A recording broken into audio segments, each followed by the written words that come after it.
तो आज हम लोग जो मेंटल एप्टीट्यूड है जिसमें कानून और विधि में जो समझ है उससे रिलेटेड प्रश्न पूछे जाते हैं उसके बारे में हम लोग आज देखेंगे। पहला प्रश्न कह रहा है, आपको घरेलू अशांति के लिए बुलाया जाता है। दंपति इस बात पर जोर देते हैं कि ये सिर्फ एक जोरदार बहस थी, आप क्या करेंगे? घरेलू अशांति मतलब जैसे घर में पति पत्नी या ऐसे मारपीट वगैरह होता है तो उसके बारे में है। पहला है कि छोड़ देंगे चूंकि ये दंपत्ति अब शांत प्रतीत हो रहा है। दूसरा, एक या दोनों पक्षों को मौके पर ही गिरफ्तार करेंगे। दंपत्ति को रात के लिए अलग करने पर जोर देंगे या स्थिति का सावधानीपूर्वक आकलन करेंगे और यदि आवश्यक हो तो संसाधन प्रदान करेंगे। सही ऑप्शन होगा स्थिति का सावधानीपूर्वक पहले आकलन करेंगे कि देखेंगे कि आखिरकार में किस वजह से घरेलू अशांति चल रही है और स्थिति कैसी है। ऐसा तो नहीं है मारपीट हो जाएगा, आपस में ही मार कर लेंगे, सर फोड़ देंगे एक दूसरे को। अगर कोई ज़रूरी है तो उससे जो रिलेटेड संसाधन है वो प्रदान करेंगे। अगला प्रश्न है, किसी मामले की जांच करने के लिए आपको किसी जाने माने व्यक्ति की गिरफ्तारी करनी होगी, इसके लिए क्या आवश्यक है? तो कोई मामला है, मान लीजिए किसी विधायक का है, प्रधान का है, किसी बीडीसी का यानी कि जिला पंचायत सदस्य का या तो हो सकता है, या कोई एक बहुत ही वहाँ का जो योग्य व्यक्ति है या समाज का एक सुदृढ़ व्यक्ति है, अब वो उसका चूँकि समाज में एक अच्छा स्टेटस है, उसको जांच करना, उसके लिए आप क्या करेंगे? उसके नाम पे एफआईआर आवश्यक है, गिरफ्तारी वारंट, अपराध रिपोर्ट या कुछ भी नहीं। तो आप उस व्यक्ति की अगर गिरफ्तारी करेंगे तो बिना वारंट के नहीं जाएंगे। तो सही ऑप्शन है आपके पास उसके लिए गिरफ्तारी वारंट होना जरूरी। ये नहीं कि आप एफआईआर कॉपी लेके चले गए या आप अप्लीकेशन ले लिए कि अपराध रिपोर्ट ले लिए कि नहीं नहीं ठीक है अब चलिए चलिए आपके पास खिलाफ है। तो आपके पास प्रॉपर जो है वो गिरफ्तारी वारंट होना चाहिए जो कि जज के द्वारा इशू किया जाता है, चाहे वो जुडिशियल हो चाहे एग्जीक्यूटिव। अगला है, आपको टीम को एक चुनौतीपूर्ण कार्य का सामना करना पड़ रहा है। आपकी टीम जो है वो एक चुनौतीपूर्ण कार्य है, कोई ऐसा दिया गया है टास्क, उसका वो सामना कर रही है और उसमें से कुछ सदस्य अपने विचार साझा करने में झिझक रहे हैं। आप सक्रिय भागीदार को कैसे प्रोत्साहित करेंगे? तो कुछ लोग अपनी बात कहना तो चाह रहे हैं लेकिन किसी वजह से नहीं कह पा रहे हैं, तो क्या करेंगे? टीम के उन सदस्यों की आलोचना करेंगे जो योगदान नहीं दे रहे हैं। व्यक्तिगत शक्तियों और प्राथमिकताओं पर विचार किए बिना विशिष्ट कार्य सौंपेंगे। एक समावेशी और सहायक वातावरण को बढ़ावा देंगे। टीम के सदस्यों को बिना किसी आलोचना के अपने विचार साझा करने के लिए प्रोत्साहित करेंगे या टीम इनपुट पर भरोसा किए बिना से पूरा करना सुनिश्चित करने के लिए पूरे कार्य पर नियंत्रण रखेंगे। तो जैसे मान लीजिए आपकी टीम है और उसको कोई काम दिया गया है कि ठीक है यहाँ पे शांति व्यवस्था रखनी है, यहाँ पे चोरी हो गई है और चोर का पता नहीं चल रहा है, कोई भी हमारे पास इनपुट नहीं है और उसमें से कुछ सदस्य जैसे जो है वो कुछ कहना तो चाह रहे हैं लेकिन कह नहीं रहे, झिझक रहे, सोच रहे अगर हम कह देंगे तो क्या होगा। तो उसके लिए आप क्या करेंगे? समावेशी और सहायक वातावरण को बढ़ावा देंगे। आप उनको भी मौका देंगे कि हाँ ठीक है भाई साहब आप अपनी बात रखिए, आपको क्या लगता है। और टीम के सदस्यों को वो कुछ भी कह रहा है तो उसको आलोचना नहीं करनी कि नहीं आप गलत कह रहे हो, उसका वो नहीं करना है। सुनना है और विचार साझा करने के लिए उसको प्रोत्साहित करना। जब वो विचार अपने अपने साझा करेंगे तो ये समझ में आएगा कि आखिरकार में अन्य लोग उसी मामले को लेकर के क्या सोचते हैं। तो सही ऑप्शन होगा 3। अगला है कि भारतीय संविधान की राज्य सूची मुख्य रूप से क्या नियंत्रित करती है? राष्ट्रीय महत्व के मामले, वह मामले जिन पर केंद्र और राज्य दोनों सरकारें कानून बना सकती हैं, वह मामले जो विशेष रूप से राज्य सरकारों के अधिकार क्षेत्र में है, या अंतर्राष्ट्रीय संबंधों से संबंधित मामले। जो भारतीय संविधान है उसमें राष्ट्रीय महत्व के मामले वो राष्ट्र स्तर पर तो सेंट्रल देखती है। जिनमें केंद्र और राज्य दोनों सरकार कानून बनाती है वो समवर्ती सूची होती है। जो राज्य सरकार है वो मुख्य रूप से राज्य सूची यानी कि वह मामले जो विशेष रूप से राज्य सरकार के अधिकार क्षेत्र में। तो सही ऑप्शन 3 होगा। अंतर्राष्ट्रीय संबंधों से मामले, तो अंतर्राष्ट्रीय संबंध जो है उसमें सेंट्रल का ही हो जाता है कि जैसे मान लीजिए भारत और नेपाल के बीच में कोई समस्या भी, जैसे तनाव बढ़ा या कुछ हुआ, तो जो सेंट्रल गवर्नमेंट है वो उसका कमांड अपना वो कर लेगी। ये नहीं कि जैसे उत्तर प्रदेश का बॉर्डर लगता है तो उत्तर प्रदेश जा कर के लड़ने लगे, नहीं। Uttar Pradesh law and order उसको कमिट करने के लिए अपनी बाउंड्री की सेफ्टी के लिए वो तो काम करेगी, बट जो मेन फोर्स है उसके साथ वो सेंट्रल की ही जो फोर्सेज है वही उसका प्रोटेक्शन करेंगे, जो कि यहाँ पे यशस्वी है। अभी हाल ही में आपने जो जेनजी प्रोटेस्ट हुआ था उसके दौरान देखा होगा कि जो नेपाल से लगे हुए जितने भी स्टेट हैं उनके जो बॉर्डर हैं उस पर उनकी गश्ती और संख्या बढ़ा दी गई। अगला प्रश्न है, कानून प्रवर्तन एजेंसियों जैसे इन्फोर्समेंट डायरेक्टरेट वगैरह होता है या सीबीआई है, पर भरोसा करने के लिए समुदाय किस तरह से अपराध नियंत्रण प्रयासों में सक्रिय रूप से भाग ले सकता है? दंगे या आरोप पत्र द्वारा या गश्त करना या सामुदायिक पुलिस व्यवस्था? जैसे मान लीजिए कहीं मार हो जा रहा है, पीट हो जा रहा है, कहीं दंगा हो जा रहा है, कोई कुछ फेंक दिया कोई, तो ये सब चीज़ें जब होती हैं तो वहाँ पे पुलिस हर एक जगह पे नहीं पहुँच सकती है। लेकिन जो आम आदमी वो हर एक जगह रहता है, तो उसमें से कुछ लोगों को हम लोग अपना पुलिस ऑफिसर या पुलिस का आदमी ऐसे अपॉइंट करके जब सामुदायिक पुलिस व्यवस्था की हम लोग व्यवस्था कर देंगे तो वो हम लोगों को इत्तला करते रहेंगे ऐसे पुलिस मित्र को। और इसकी जो सूचना वो गोपनीय रखी जाती है, नहीं कि आपके किसी क्षेत्र में ऐसा हो और आपका जो खुफिया हो वो सबको पता हो कि हाँ ये इसको नहीं बताना है, बाकी सबको पता हो। ठीक है, तो इस बात का ध्यान रखना। तो सही ऑप्शन होगा सामुदायिक पुलिस व्यवस्था। अगला प्रश्न है, का कल्याण सुनिश्चित करना आपकी भूमिका का महत्वपूर्ण पहलू? वरिष्ठ नागरिकों का, वन्य जीव का, प्रौद्योगिकी नव प्रवर्तन या उपरोक्त में से कोई नहीं? तो वन्य जीव का भी जो कल्याण करना है वो मतलब उसकी भूमिका है, लेकिन जो महत्वपूर्ण सबसे ज़्यादा है वो वरिष्ठ नागरिकों की। जो सीनियर सिटीजन है वो ऐसा मतलब डीपीएसपी में भी है कि उनका ख्याल रखा जाना चाहिए। ठीक है, नेक्स्ट है कि पुलिस अधिकारियों को चेहरे की पहचान तकनीक के उपयोग के बारे में किस प्रकार सोचना चाहिए? अब मान लीजिए कोई आदमी है, उसका फेस किस तरीके से कैसे है, क्या बनावट है, उसका उसको जानना है किस टेक्नोलॉजी और किस प्रकार सोचे। तो पहला ऑप्शन है कि सख्त नीतियां लागू करना, जनता को सूचित करना और आवश्यक अनुमतियां प्राप्त करना। दूसरा है जनता को सूचित किए बिना चेहरे की पहचान का उपयोग करना। तीसरा है गोपनीयता संबंधी चिंताओं को रोकने के लिए चेहरे की पहचान तकनीक का उपयोग करने से बचना, या चेहरे की पहचान को कुछ जनसांख्यिकी तक सीमित रखना। तो पहला कह रहा है सख्त नीतियां लागू करना, तो ये तो सही है, जनता को सूचित करना, जनता को सूचित भी करना पड़ेगा। और आवश्यक जो अनुमति है, जैसे मान लीजिए हम किसी के फोटो और उसको सर्कुलेट कर रहे हैं तो उससे ये हमें परमिशन नहीं लेना चाहिए कि भाई आपको इसमें कोई अनुमति तो कोई आपत्ति तो नहीं है। जैसे जो जिससे जो आवश्यक है, जैसे मान लीजिए कोई आदमी अगर गुमशुदा हो गया, कोई महिला है, कोई लड़की है, कोई बच्चे है, ये नहीं कि आप उसका फोटो पा के अपने आप सर्कुलेट कर दी। जो उनके गार्जियन है पहले आप उनसे इस बात के लिए राय लेंगे, उनसे अनुमति प्रदान प्राप्त करेंगे कि भाई साहब इसको करें या ना करें। ठीक है, तो पहला ऑप्शन जो है सही है। अगला कह रहा है जनता को सूचित किए बिना अगर किसी के चेहरे, तो भाई साहब अगर आप किसी भी आदमी के फोटो या उसका वो करेंगे तो आप खुद ही नियम कानून का उल्लंघन कर रहे हैं। फिर अगला कह रहा है कि गोपनीयता संबंधी चिंताओं को चेहरे की पहचान तकनीक, भाई पहचान तकनीक का आप उपयोग नहीं करोगे तो फिर आप कैसे पकड़ पाओगे कौन आदमी चोर है, कौन क्या है, कौन डकैता है, कौन क्या नहीं है। और कुछ जनसांख्यिकी तक सीमित आप रखोगे तो ये पता ही नहीं चलेगा कि आखिरकार में किस व्यक्ति के पास उसकी इंफॉर्मेशन है ना। तो ये आप उस समय नहीं कंक्लूड कर सकते, इसलिए आपको जो है सख्त नीतियाँ बनाना पड़ेगा। अगला है, जब कोई व्यवसायी स्क्रैप का व्यापार करता है तो आपको क्या करना चाहिए? उस पर जुर्माना लगाएंगे, उसे जेल में डालेंगे, उसके खिलाफ कार्रवाई करेंगे या उसकी मदद करेंगे? तो स्क्रैप होता है जो गाड़ी होती है, गाड़ी के जो ढांचे वगैरह होते हैं उनका मतलब, तो भाई कोई आदमी व्यवसायी स्क्रैप का है तो पता चलेगा जितनी गाड़ियाँ गायब हो रही हैं उनको खोल के पहिया अलग वो और डी अलग, तो उसके खिलाफ क्या करेंगे? कार्रवाई करेंगे।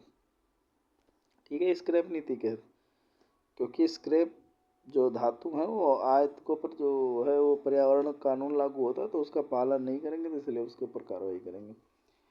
अगला है, वो देर शाम सड़क के पास अपनी पुलिस की शारीरिक तैयारी के लिए मैदान में दौड़ रहा था। अचानक उसे एक महिला की चीख सुनाई दी जो बुरी तरह घायल थी, और एक चैन छीनने वाला अपनी बाइक से भाग रहा था। अब यहाँ पे क्या है कि एक सिचुएशन है कि आप मान लीजिए आप सब इंस्पेक्टर का आप एग्ज़ाम क्वालिफाई कर लिए, आप फिजिकल दौड़ने के लिए गए, मैदान में दौड़ रहे हैं, आपको बगल में दिखाई दे रहा है एक महिला चिल्ला रही है, वो लग रहा है दूर से कि सर फूट गया है या खून निकल रहा है, घायल है, वो पड़ी हुई है, मतलब वो पकड़ के खींचेगा चैन तो गिर जाएगी, चोट लग जाएगी।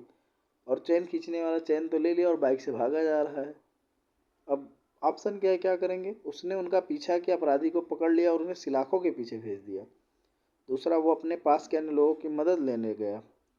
तीसरा, उसने अपनी टी शर्ट फाड़ी, घायल स्थान पर बांधा, 102 डायल किया और मदद के लिए एम्बुलेंस को बुलाया। स्थानीय पुलिस को चेन छीनने के वाले के बारे में सूचित किया या चेन छीनने वाले के नंबर प्लेट को नोट किया, पीड़ित के रिश्तेदार को सूचित किया और अपनी सारी तैयारी के लिए चला गया।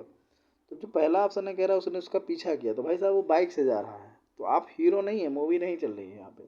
तो आप अपने प्रश्नों का उत्तर देने के लिए जितना रियलिस्टिक हो सकते हैं उतना रियलिस्टिक रहेंगे। ये नहीं कि आप हवा हवाई प्लान नहीं बनाएंगे कि वो बाइक से भाग रहा था तो भाई साहब चाहे जितना दौड़ने को कहोगे हम दौड़ के पकड़ लेंगे इधर, तो ये सब कुछ नहीं होता। हाइपोथेसिस में नहीं जाना। और सलाखों के पीछे तो आप अभी पुलिस अधिकारी हुए नहीं, ठीक है। सब इंस्पेक्टर जब आप फिजिकल निकाल लेंगे उसके बाद होगा, वो तो अलग की बात है। तो ये नहीं होगा। फिर कह रहा वो अपने पास के अन्य लोगों की मदद लेने गया। अब भाई साहब कोई आदमी महिला पड़ी है, चोट खा गई है वो, तो हम बगल में ढूंढोगे कि भैया देखो यहाँ पे चोट लग गई है वो, तो ये सब नहीं करना है, बकवास नहीं करना है। अगला उसने अपनी टी शर्ट, अब भाई किसी चोट लग गई है तो टी शर्ट है या वो है तो फाड़ के अपना घायल स्थान पे बांध दिया, खून रुक जाएगा। अभी 108 नंबर जो है वो डायल करना पड़ता है, 102 पहले था। 108 डायल करेंगे, मदद के लिए एम्बुलेंस को बुलाएंगे और स्थानीय जो पुलिस होगी उसको अपना इत्तला कर देंगे कि ये आदमी था, ऐसा था, गाड़ी ऐसी थी। अगर नंबर याद है तो भी अच्छी चीज़ है, तो सही ऑप्शन थर्ड हो जाएगा। और जो फोर्थ कह रहा है कि चेन छीनने वाले के नंबर प्लेट को नोट किया पीड़ित है, तो नंबर प्लेट को नोट करना अच्छी बात है, कोई दिक्कत नहीं। लेकिन आप बैठ के पहले नंबर प्लेट, आप दौड़ने गए हैं तो भाई पेन पेपर तो रखे नहीं, कहाँ नोट करेंगे। तो आप देख के जान सकते हैं, पढ़ सकते हैं कि हाँ UP 46 था या क्या था, आप 46 क्या, मतलब ऐसे देख सकते हैं रैंडमली। बट आपकी प्रियोरिटी फर्स्ट होनी चाहिए, उसको फर्स्ट एड देना है और उसको क्या करना है, जल्दी जल्दी भिजवाना है, क्योंकि किसी की जान जो है वो ज़्यादा इंपॉर्टेंट है। कह रहा है आपको एक संभावित खतरनाक गुप्त यानी कि अंडर कवर कार्य प्राप्त होता है, आप क्या करेंगे। जैसे मान लीजिए आप UP पुलिस में आ गए, उसके बाद में एंटी टेरर स्क्वाड है, STF है, स्पेशल टास्क फोर्स है, ऐसी चीज़ें हैं। या कहीं आपको भी भेज दिया गया किसी आदमी की रैकी करने के लिए। रैकी मतलब ये होता है आदमी कहाँ आता है, कहाँ जाता है, क्या करता है, क्या नहीं करता है। अब पता चला उस इंसान के पास असलहे हैं, इलीगल असलहा है, और वो आपको पता करना है, गांजा अफीम चरस भांग का जो है वो व्यापार करता है। अब आपको पता है कि इसमें क्या है कि खतरा तो बहुत है और ज़िंदगी का थ्रेट का सवाल है, तो क्या करेंगे। इसकी खतरनाक प्रकृति के कारण मना करेंगे, बिना किसी हिचकिचाहट के स्वीकार करेंगे, अधिक सूचना के अनुरोध करेंगे, अपनी चिंताएं व्यक्त करेंगे, किसी अन्य सहकर्मी को सुझाव देंगे। देखो इसकी खतरनाक प्रकृति के कारण मना करेंगे, वो एक अलग चीज़ है कि बहुत सारे लोग मना कर देते हैं जोक सपाट, बट ये सीरियसली है कि कई बार लोग सोचते हैं कि भाई हम खतरा क्यों उठाएं, और लोग हैं कि नहीं है। बट बहुत सारे ऐसे लोग हैं कि अगर हम नहीं उठाएंगे तो फिर कौन उठाएगा, है ना। जैसे मान लीजिए कि अगर कोई ऐसा काम है या वो है, मारपीट हो गया या वो हो गया, लाठी डंडा चल गया, गोली चल गई, फायर चल गई, तो अब आप ये सोचो कि नहीं और पुलिस वाले जाए ना, हम ही थोड़े बने हैं, तो ये नहीं है। आपको फिर वहाँ पे अपना स्टैंड लेना चाहिए, क्योंकि आप एक फोर्स का हिस्सा हैं और आपने उसको इसीलिए ज्वाइन किया है। तो इसके कारण आप मना नहीं करेंगे, इसी ये चीज़ हटा देंगे। अगला है कि बिना किसी हिचकिचाहट के स्वीकार करेंगे। अब आपको पता है कि खतरा है, वो है, कुछ नहीं पता है, तो उसके बारे में आप जानकारी वगैरह इकट्ठा करेंगे, कैसे है क्या नहीं है, और अपनी चिंता व्यक्त करेंगे कि भाई ये ऐसी ऐसी चीज़ें है, हो सकती है, तो उसके लिए आप और अपनी टीम को सतर्क रखना है। तो ये तो दूसरा वाला भी गलत हो गया। तीसरा, अधिसूचना के लिए अनुरोध करेंगे अपनी चिंता, ये बिल्कुल सही है। अगला है कि किसी अन्य सहकर्मी को ये तो बिल्कुल नहीं करना कि नहीं भैया ऐसा है, हमें नहीं, हमारे मित्र हैं फला आदमी, उनको कौशल को भेज दो या राम शरण को भेज दो, हमें मत भेजो, हमें रहने दो। अगला है प्रौद्योगिकी का उपयोग करके पुलिस अधिकारी संकट के दौरान जनता के साथ प्रभावी ढंग से कैसे संवाद कर सकते हैं। यानी कि जो टेक्नोलॉजी उसका उपयोग अगर करना है, और करके अगर आप एक पुलिस ऑफिसर है, कोई संकट ऐसा आ जाता है जैसे कोरोना आ गया है ना, या ऐसी कोई और समस्या आ जाती है, बाढ़ आ गया या कहीं आंधी आ गया, तूफान आ गया, तो उसमें क्या करेंगे। पहला है गलत सूचना से बचने के लिए संचार को पारंपरिक तरीकों तक सीमित रखना। यानी कि भैया पहले चिट्ठी पत्री जाती थी हकारी, तो ऐसा ना करो कि एक काम करो इंटरनेट और उसका उपयोग करो तो लोग गलत ना सूचना दे दें। तो ये है, तो ये तो बिल्कुल नहीं होगा। अगला है समय पर सटीक अद्यतन के लिए सोशल मीडिया से विभिन्न चैनलों का उपयोग करना। मतलब समय पर कि टाइमली आप सटीक दे दो कि भाई यहाँ पे बारिश हो सकती है, ये हो सकता है, भूस्खलन हो सकता है, और सोशल मीडिया पे अपडेट कर दो तो लोग देख लेंगे और उससे थोड़ा अपना प्री प्लान्ड हो जाएंगे। किसी को बाहर निकलना है तो उस तरीके से निकलेगा, तो इसका सही ऑप्शन सेकंड ही होगा।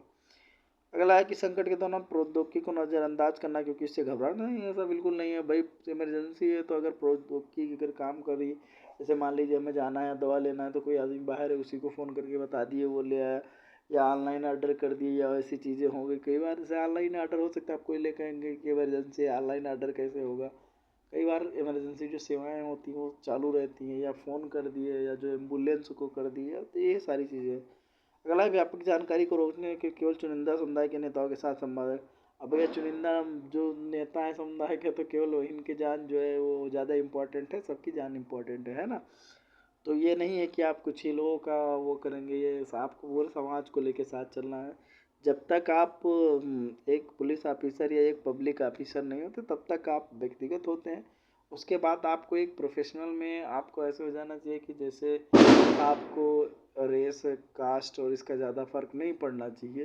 फिलहाल पड़ता है वो एक अलग बात है, लेकिन प्रयास करना चाहिए कि अपने आप को बायस रख सके। तो बहुत ही समझ लीजिए एक शानदार आप सिपाही या सब इंस्पेक्टर या इंस्पेक्टर कोई भी पद धारण करे वो बन सकते हैं, और आपका प्रयास भी यही होना चाहिए। अगले प्रश्न पर चलते हैं। अगला प्रश्न कह रहा है, स्कूली बच्चों के एक समूह ने देश के कैंसर रोगियों के समर्थन में राष्ट्रीय कैंसर कोष में दान देने के लिए आपसे संपर्क किया, आप क्या करेंगे?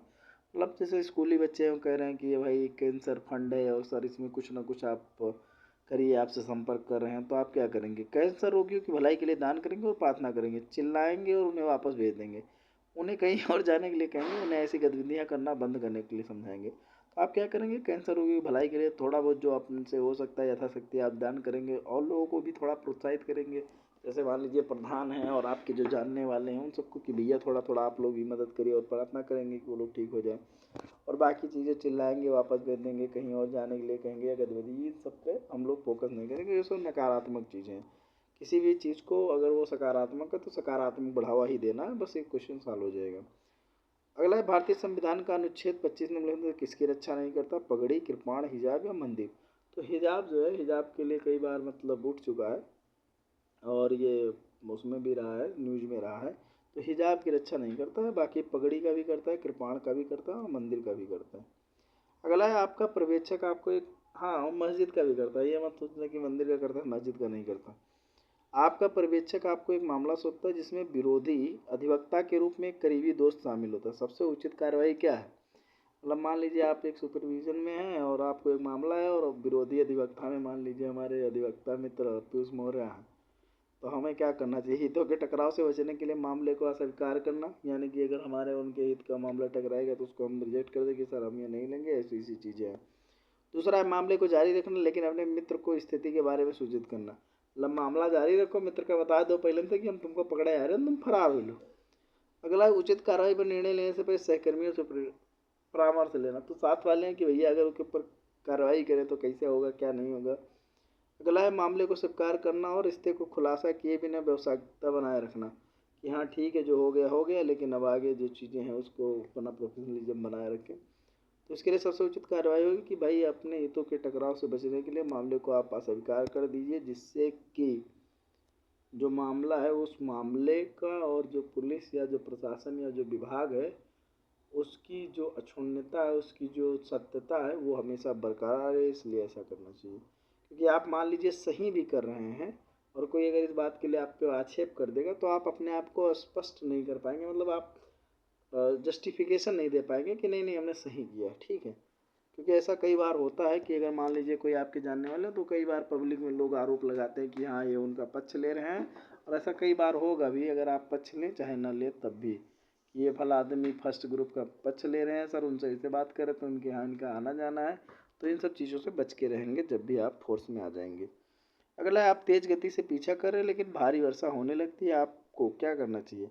मतलब आप किसी के पीछे लगे हुए हैं, किसी को पीछे पकड़ने के लिए या जो भी है, बिना किसी बदलाव के प्रयास जारी रखना चाहिए। और मतलब आप पीछे पड़े हुए हैं, बारिश एकदम खूब तेज होने लगी, भारी मतलब खूब तगड़े वाली। अगला, सुरक्षा जोखिमों के कारण पीछा समाप्त करना चाहिए, मतलब बारिश हो रही है इतनी तेज, कहीं लड़ा ना जाए अगर बाइक से हैं, या पत्थर गिरने लगे, ऐसा सारी चीज़ें हैं। अगला है, धीरे चले लेकिन सुरक्षित दूरी पर चलते रहना चाहिए, मतलब कह रहा है कि धीरे धीरे चलो लेकिन एक आराम से सेफ डिस्टेंस बना के रखो, तो ये सही ऑप्शन है। अगला कह रहा है कि हेलीकॉप्टर बैकअप के लिए आग्रह करना और ज़मीन पर पीछा करना बंद कर देना चाहिए।